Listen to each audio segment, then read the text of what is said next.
Friends, कैसे हैं आप सब। स्वागत है आप सबके देहाती भोजपुरी लोकगीत चैनल पे। तो आज आप सबके बीच बहुत ही मजेदार झूमर गीत सुनाऊंगी, तो वीडियो को एंड तक बने रहिएगा। जी हाँ, यदि चैनल पे नए हैं तो प्लीज चैनल को सब्सक्राइब कर लीजिएगा। बगल में घंटी को निशान को दबाना ना भूले, ताकि जब भी मैं वीडियो अपलोड करूं तो नोटिफिकेशन आप सबको सबसे पहले मिले। तो चलिए,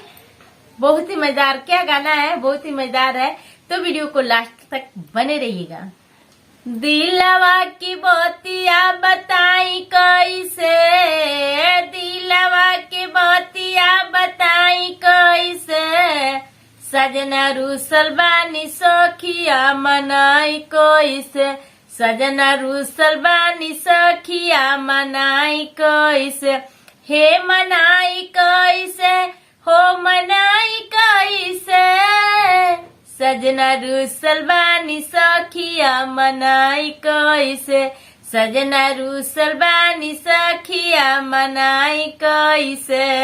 साझही के रूसल सैया खानो नाही खाए, साझही के रूसल सैया खानो नाही खाए,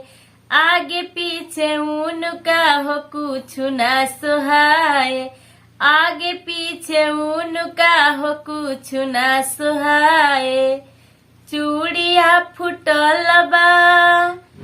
चूड़िया फुटल बा, कंगना खान काई कैसे, चूड़िया फुटल बा, कंगना खान काई कैसे,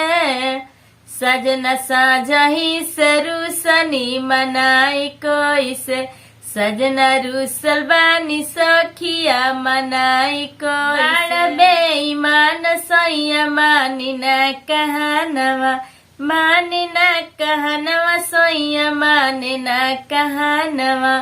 सखिया सलेहर सब मारे लितानवा,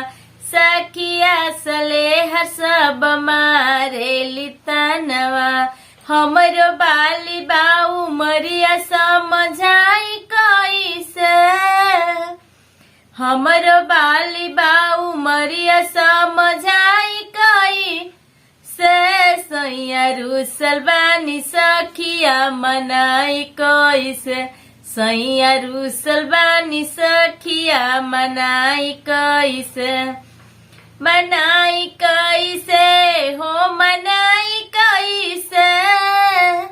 सैया रूसल बानी सखिया मनाई कैसे, सैया रूसल बानी सखिया मनाई कैसे, झुमकाले ऐनी सैया अवरु झुलनिया, झुमकाले ऐनी सैया अवरु झुलनिया, हम केले ऐनी सैया पाव पयजनिया, हम केले ऐनी सैया पाव पयजनिया, पेनी के केकरा से देखाई कैसे,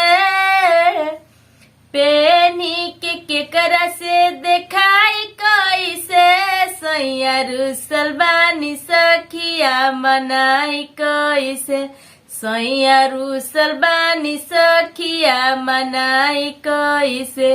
दिलवा की बतिया बताई कैसे, दिलवा की बतिया बताई कैसे, सैया रूसल बानी सखिया मनाई कैसे, सैया रूसल बानी सखिया मनाई कैसे।